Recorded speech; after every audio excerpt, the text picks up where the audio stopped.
কিছুক্ষণ পর তোকে ছেলেপক্ষ দেখতে আসবে। এখানে 3টে শাড়ি দিয়ে গেলাম, এখান থেকে যেটা তোকে সব থেকে সুন্দর লাগবে সেটাই পরবি আজ।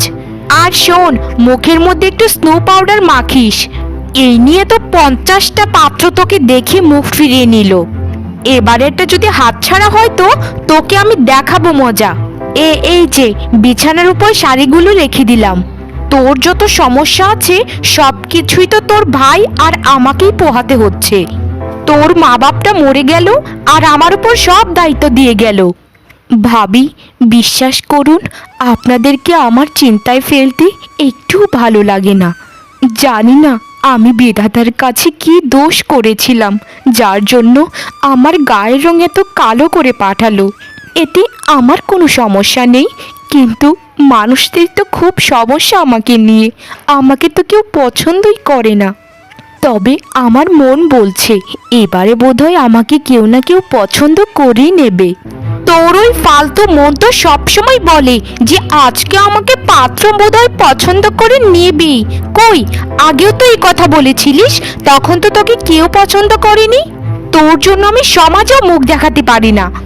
যখন সবাই তোকে কালি কালি বলতো তখন কোথাও ডুবে মরে যেতে পারলি না, তবেই তো লেটা চুকে যেত। এত কথা আমাদেরকে শুনতে হতো না, আর তোকেও শুনতে হতো না। বিধাতার দেওয়া জীবনটা অনেক দামি ভাবি, তাই এই জীবন নিয়ে কখনোই আমি ছিনিমিনি খেলতে পারি না। আর মা তো আমাকে বলতো যে আমাকে নাকি আকাশের চাঁদের মতো দেখতে, কিন্তু সবাই কেন আমাকে অপছন্দ করে সেটাই আমি বুঝি না। তবে আমি বিশ্বাস করি যে মা আমাকে সঠিক কথাই বলেছিলেন যে আমাকে আকাশের চাঁদের মতো দেখতে। তোর মা তো চাঁদের কথা বলেছিল ঠিকই, কিন্তু কি চাঁদ বলেছিল জানিস? অমাবস্যার চাঁদ, একদম কালো ঘুটঘুটে। আর আমাকে অপমান করবেন না ভাবি, আমার খুবই কষ্ট লাগে। পিতামাতা হারানোর যন্ত্রণা এমনিতেই আমি সহ্য করতে পারছি না। আমি তো সবাইকে খুবই ভালোবাসি, কেন আমাকে কেউ ভালোবাসে না? আমার গায়ের রং কালো বলে আমি কি মানুষ নই? কেন আমাকে সবাই আলাদা করে, কেন? তা কতক্ষণ যে আমার সোনাপানা ছেলেটাকে নিয়ে বসে আছি, তা মেয়ে কোথায়? পাত্রীকে তো দেখতে পাচ্ছি না। আপনার ননদের তৈরি হতে আর কতক্ষণ লাগবে শুনি? আমাদের হাতে এত সময় নেই বাপু, পাত্রীকে বলুন তাড়াতাড়ি একটু আসতে, আমরা একটু দেখি। ও মা, আপনি কি পাত্রীকে দেখতে পাচ্ছেন না? আমার সামনে যে দাঁড়িয়ে আছে ওই তো আমার ননদ, আপনাদের পাত্রী। ওর গায়ের রংটা একটু চাপা, কিন্তু মনটা অনেক ভালো, কাজকর্ম কিন্তু দারুণ জানে। আপনাদেরকে সবসময় মাথায় তুলে রাখবে, আমি কথা দিলাম। মানে এটা পাত্রী? ও মা গো, কেউ আমাকে ধরো গো, আমাকে বাঁচাও গো। এ মেয়ে তো কালি, একদম পাতিলের কালির থেকেও কালো। এতক্ষণ যে এখানে ছিল দাঁড়িয়ে তা তো আমি খেয়ালই করিনি। এ মেয়ে যদি আমার ছেলের বউ হয়ে যায় তাহলে লোক সমাজে আর মুখ দেখাতে হবে না, বুঝেছেন? আপনাদের কত বড় স্পর্ধা! বলেছিলেন যে মেয়ের গায়ের রং একটু চাপা, কিন্তু এতটা কালো আমি তো কল্পনাও করতে পারিনি কখনো। এমনিতেই তো পাতিলের কালি, পরেছে একটা হলুদ রঙের শাড়ি, একদম কালো কলার মতো দেখা যাচ্ছে। ছ্যা ছ্যা ছ্যা ছ্যা ছ্যা, এরকম একটা মেয়ে আমি কখনো আমার বৌমা হবে কল্পনাই করতে পারি না। আরে মাসিমা, দেখুন না ওকে আপনাদের ঘরের বউ করা যায় কিনা। আমাদের 2-3 বিঘে জমি আছে, ওখান থেকে না হয় আপনাদেরকে 1 বিঘে জমি দিয়ে দেব, তবুও আপনারা তাকে গ্রহণ করে নিন। এমনিতে রূপা অনেক কাজ করতে পারে, সারাটা দিন কাজ করবে, কোনো অভিযোগই করবে না কখনো। বউ করে নিন মাসিমা, বউ করে নিন, আপনারা কখনোই ঠকবেন না। আপনার যদি কোনো ভাই থাকে তাহলে তার জন্য নিয়ে নিন, আমাকে এত জোর জবরদস্তি করবেন না, আর টাকার গরম আমাকে দেখাবেন না, বুঝেছেন? কিছু জমির জন্য আমি ওই মেয়েকে নিয়ে যাই, তারপর আমার কপালে সবাই মিলে চুনকালি দিক। আহা মাসিমা, রাগ করবেন না। প্রথমে কিছুদিন লোকে এসব ওসব বলবে, তারপর আবার ঠিক হয়ে যাবে দেখবেন। প্রথম সবাই একটু কুকথা বলবে, তারপর সময়ের সাথে সাথে সব কিছু ঠিক হয়ে যাবে। আপনারা সবাই একটু শান্ত হন। আমি কারো বাড়িতে জোর করে বউ হয়ে যেতে চাই না। এই পৃথিবীতে বিয়ে কি সব? আমি বিয়ে করতে চাই না। এরকম কালো একটা মানুষের কখনো বিয়ে হতে পারে না। আপনারা দয়া করে চলে যান। আর আমাকে বউ হিসেবে আপনার বাড়িতে নিয়ে তুললে মানুষ আপনাদেরকে মন্দ কথা বলবে। যেখানে বাড়ির লোকেরাই আমাকে নানান কথা শোনায়, সেখানে তো আমি পরের বাড়ি যাব। দয়া করে আর আমাকে অপমান করবেন না। এই তো মেয়ে এবার সোজা পথে কথা বলছে। যখন তুই জানতিসই তোকে আমরা দেখে পছন্দ করব না, তাহলে তোর ভাই ভাবিকে কেন বললি আমরা আসতে? এমনিতেই তো পাতিলের কালি, তার উপর আবার 2 নম্বরই কথাবার্তা। তোকে বউ হিসেবে কেন, আমার বাড়ির কাজের লোক হিসেবেও নেব না। আজ মা বাবা বেঁচে নেই তো, তাই আমি সবারই বোঝা হয়ে গিয়েছি। যদি তারা বেঁচে থাকতেন তাহলে আজ আমাকে এত কথা শুনতে কখনোই হতো না। যিনি আমাকে সৃষ্টি করেছেন তিনি হয়তো ভালোবেসে আমাকে সৃষ্টি করেছেন। সেখানে আপনার বা আমার কারো হাত নেই। চল রে বাবা সুবীর, এখান থেকে চল। এই মেয়ে তোর কখনোই যোগ্য না। ইস, কত সময় আমার নষ্ট করলো। এর থেকে তো ভালো ঘটক সাহেব আরেকজন পাত্রীকে দেখিয়েছিলেন, সেখানে যাওয়া উচিত ছিল আমাদের। এই কালি, হয়েছে তো শান্তি তোর। এখন এখান থেকে যা, আমার চোখের সামনে তুই আর কখনোই আসবি না। মরে যেতে পারিস না কোথাও পড়ে? আমি তো হলে কোন দিনই মরে যেতাম। কি একটা কালি জন্ম দিয়ে মরে গেল মা বাপটা। এই ভোরবেলা গান্ডে পিণ্ডে গেলে কোদাল নিয়ে কোথায় যাওয়া হচ্ছেটা কি শুনি? ঘরে যে বাজার নেই তা কি তোমার খেয়াল আছে? এক হচ্ছে তোমার ওই কালী বোনের জ্বালা, আরেক দিকে হচ্ছে টাকা পয়সার অভাব। সব দিক দিয়ে আমার মাথা খারাপ হয়ে যাচ্ছে। আরে গিন্নি, রাগ করছো কেন? আমাকে তো কাজে যেতে হবে নাকি? কিছুদিন পর ফসল বুনতে হবে, জমিটাকে তো কোপাতে হবে। কিছুদিন আগেও তো বাজার করে আনলাম, সব খাবার কি শেষ হয়ে গেছে নাকি? আর ওই রূপার কথা আমাকে একদম কিছু বলো না, এমনিতে আমার মেজাজ খারাপ হয়ে আছে। জানি না এই মেয়ের কখন বিয়ে হবে। বাবা মা যখন মারা গেল তখন ওকে সাথে নিয়ে মরতে পারলো না। ঘরের অর্ধেক খাবারই তো তোমার বোনের পেটে চলে যায়। সারাদিন 3 বেলা গান্ডি পিণ্ডে খায় আর ঢ্যাং ঢ্যাঙিয়ে ঘুরে বেড়ায়। কোনো কাজই তোমার বোন করতে চায় না। আমি কি এখানে দাসী হয়ে এসেছি? সারাদিন তো বাইরে থাকো, ঘরের যত ঝামেলা আছে সব আমাকেই পোহাতে হয়। তুমি কি বুঝবে কষ্ট কাকে বলে? আমাকে একটু সম্মান দিয়ে কথা বলো। আমি যদি বাইরে না কাজ করতাম, না হলে তো না খেয়ে মরতে এতদিন। কাজ করে 2টো খাবার আনি বলেই তো খেতে পারছো, না হলে কোথা থেকে খেতে? আর রূপাকে একটু তুমি মানিয়ে নাও, কি আর করার আছে, মেরে তো ফেলতে পারবো না। আমারও আর এই ঝামেলা ভালো লাগে না। এই নিয়ে তোমার বোনকে 51 জন পাত্র এসে দেখে গেল। সবাইকে লোভ দেখিয়েছি টাকার, কেউ তো তাকে স্বীকারই করে না। আমার মনে হয় কি জানো, একে বাড়ি থেকে তাড়িয়ে দেওয়াই ভালো। তাহলে মানুষের কথাও শুনতে হবে না, আর আমাদেরকে সবসময় চিন্তাতেও থাকতে হবে না। সারা দিন লোকের কথা শুনতে শুনতে আমার কানগুলো পচে গেছে। ওর বয়সী সবারই বিয়ে হয়ে গেছে, শুধু এই বাকি আছে। তোমার যা ভালো মনে হয় তাই করো, আমার মাথা খারাপ করো না তো। আর তুমি ওকে তাড়িয়ে দিবে নাকি কোলে তুলে বসে থাকবে সেটা তোমার ব্যাপার, আমি এখানে কিছু বলবো না। আমি এখন কাজে যাচ্ছি, আসতে একটু দেরি হবে। বিধাতা, কেন তুমি আমাকে এই পৃথিবীতে পাঠিয়েছিলে? আমার জন্য ভাই ভাবি কত চিন্তাতেই সবসময় থাকে। কেন কেন বিধাতা, আমাকে তুমি নিয়ে যাও না কেন এখনো? একের পর এক পাত্রপক্ষ শুধু দেখেই মুখ ফিরিয়ে নিচ্ছে। কেউ আমাকে পছন্দ করে না, শুধুমাত্র আমার গায়ের রঙের জন্য। নিজেকে নিজে শেষ করে দেওয়া যদি মহাপাপ নাই হতো, তাহলে আমি এতক্ষণে উপরেই থাকতাম। কিন্তু তোমার দেওয়া জীবনটাকে আমি বড্ড ভালোবাসি। কেন বিধাতা, মানুষ আমায় মেনে নিতে এত কষ্ট হয়ে কেন? কেন? আজ যদি তাদের মতো আজ সুন্দরী হতাম, তাহলে আমাকে সবাই কত ভালোবাসতো।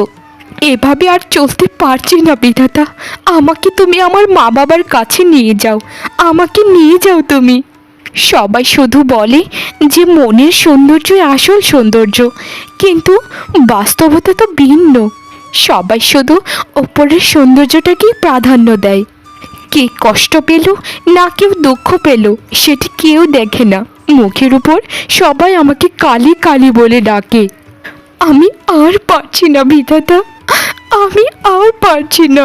আমাকে একটা রাস্তা দেখাও তুমি, আমাকে একটা রাস্তা দেখাও। আরে এটা কে? তুই রূপা না? কে রে রূপা, তুই কেমন আছিস? তোর সাথে আমার সেই 5 বছর পর দেখা হলো।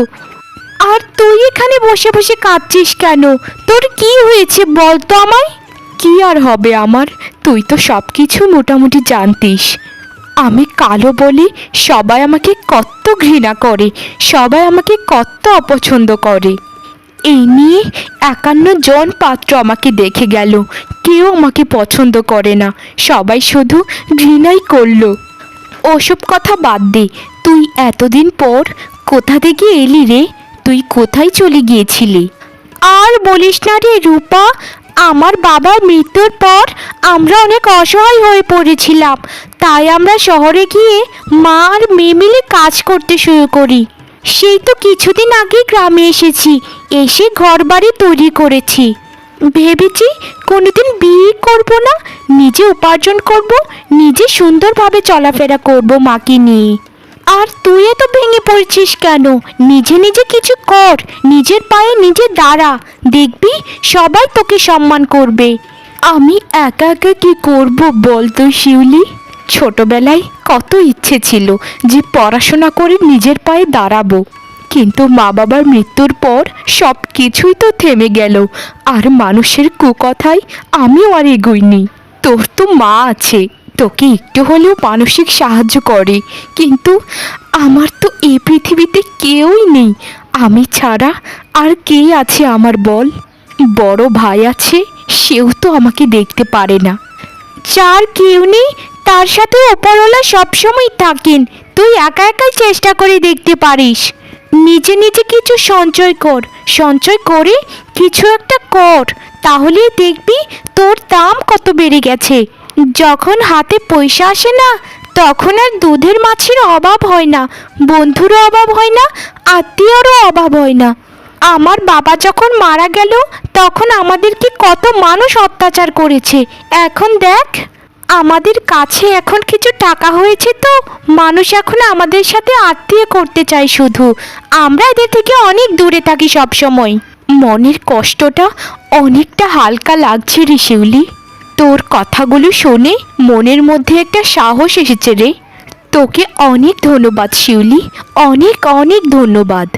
আমাকে এখন বাড়িতে যেতে হবে রে শিউলি, তোর সাথে আবার আমার দেখা হবে।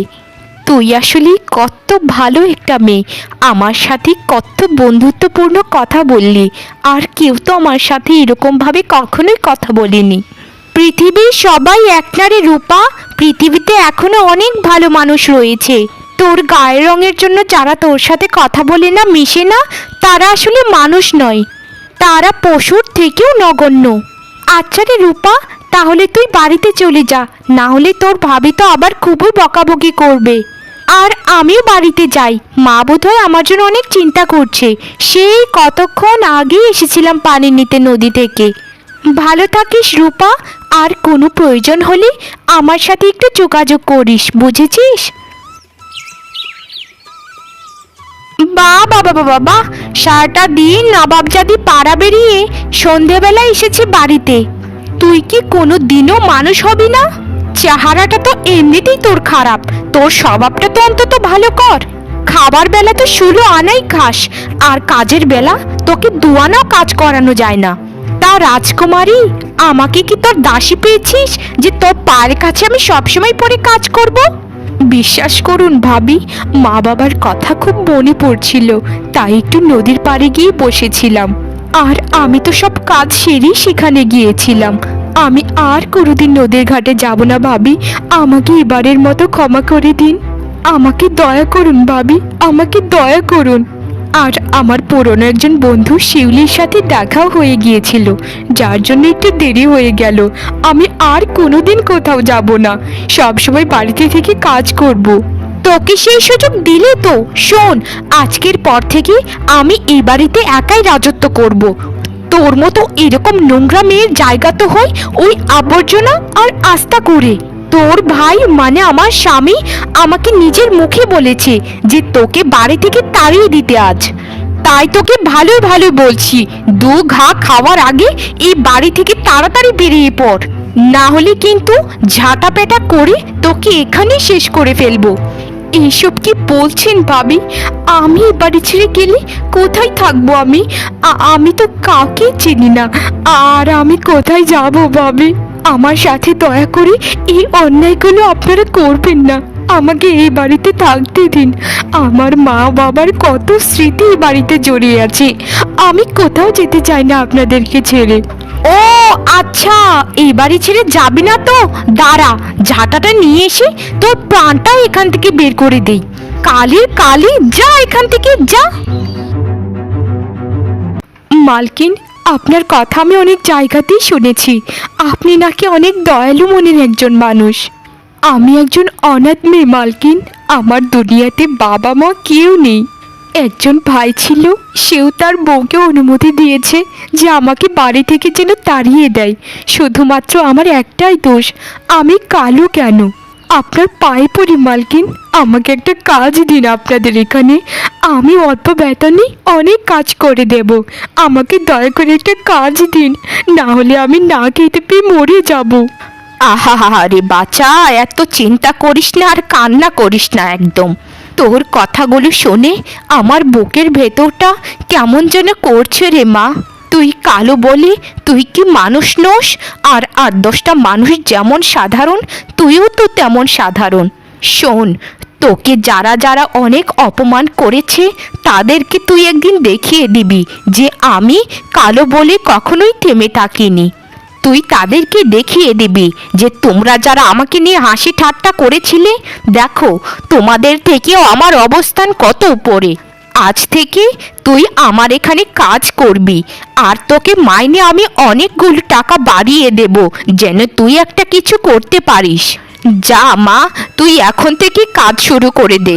একটা কথা মনে রাখিস, পরিশ্রম করলে সফলতা এমনিতেই আসবে। আর তুই কালো বলে নিজেকে কখনো গুটিয়ে নিবি না, সবার সামনে আত্মবিশ্বাসী হয়ে চলাফেরা করবি, তাহলেই তুই সফল হবি জীবনে। আমাকে একটা ভালো দেখে কাপড় দাও মা, সুন্দর দেখে একটা কাপড় দিবেন। আগের কাপড়টা অনেক ভালো ছিল। আপনারা সবাই দয়া করে শান্ত হন, সবাইকে এক এক করে আমি ভালো ভালো কাপড় দেখাচ্ছি। আপনারা আমার দোকানের কাপড় এতটা পছন্দ করেছেন দেখে সত্যিই আমি আনন্দিত। তবে এখন থেকে আগামীতে আমি আরও আমার দোকানে ভালো ভালো কাপড় তুলব, তখন সবাইকে আমি খবর পাঠাবো। আমার এত তাড়াতাড়ি কাপড়ের ব্যবসায় সফলতার পেছনে আপনাদের গুরুত্ব অপরিসীম। আরে, তুই আমাদের রূপা না? তুই এখানে কি করছিস? আমাদের গ্রামের সবাই বলা বলি করছিল যে আমাদের গ্রামের বড় মার্কেটে একটা অনেক ভালো দামি কাপড়ের দোকান হয়েছে। সেই কথা শুনেই তো আমরা দুজন এলাম কাপড় কিনতে। কিন্তু এই দোকানে তুই কি করছিস? তুই কি এখানে কারো অধীনে কাজ করিস? এখানে কি তুই কর্মচারী? না, এখানের আমি কোনো কর্মচারী নই, এখানের মালিক আমি নিজেই। ওপরের বিলবোর্ডে স্পষ্ট করে লেখা আছে আমার নাম, তাহলে এটা মানুষের দোকান হতে যাবে কেন? তা বলুন, আপনাদেরকে কি কাপড় দেখাবো? রেশমি শাড়ি নাকি জামদানি? আমার দোকানে সব ধরনের কাপড়ই আপনারা পাবেন। আমাকে ক্ষমা করে দে বোন, আমাকে ক্ষমা করে দে, আমি বড্ড ভুল করে ফেলেছি। তোকে বাড়ি থেকে তাড়িয়ে আমি খুব খারাপ কাজ করেছি। আমি আর জীবনও তোর সাথে চোখ তুলে কথা বলবো না, আমাকে এবারের মতো ক্ষমা করে দে। তোর গায়ের রং কালো ছিল বলে তোকে আমি বাড়ি থেকে তাড়িয়ে দিয়েছিলাম। এখন তোর অবস্থান এত উপরে যে আমাদেরকে 10 বার কিনে 10 বার বিক্রি করতে পারবি। কে আমার ভাই? আর কাকে বা ক্ষমা করার কথা বলছেন? শুনুন, আপনাদেরকে একটা কথা বলি। এখন যারা আমার সাথে আত্মীয়তার সম্পর্ক করতে চায় তারা আমার নয়, আমার টাকার উপর লোভ। আর যেদিন আমি ওই বাড়ি থেকে বের হয়ে এসেছিলাম সেদিনই আমি শপথ করেছিলাম যে আমি যেমন অনাথ সারা জীবন অনাথই থাকবো।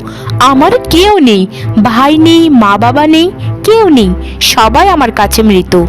যারা আমার সাথে সারা জীবন অন্যায় করেছে, আমার অসহায়ত্ব নিয়ে, আমার গায়ের রং নিয়ে যারা কটু কথা বলেছে, তাদেরকে আমি কখনোই ক্ষমা করব না। আমি শুধু আমার মৃত মা বাবাকে ছাড়া কাউকেই ভালোবাসি না। তাদের সাথে থাকা তো বহু দূরের কথা।